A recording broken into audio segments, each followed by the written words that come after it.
على ذكر ذلك أنا ذكرت نكتة من بعضكم سمع ولا يقول الدكتور طارق السويدان في السويد، أحدهم يوم العيد سويدي أسلم ما يعرف يذبح الخروف العيد الأضحية، مسكين جاء يذبح الخروف فانقلب من الخروف فأتى بالسكين وفيها دم ودخل المسجد المصلى، فخاف المسلمون لأنه مع الرسوم الموسيقى قالوا يمكن هذا مهبول أو بيقتلنا، وهم يصلون وسلم الإمام والتفت وإذا ذاك أقبل بالسكين.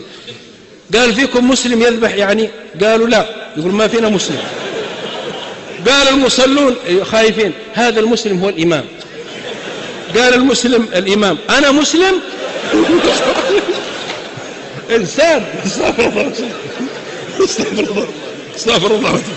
قال أنا وذاك بالسكين لأنه خاف الموت. قال المصلين أنا مسلم؟ إيه نعم.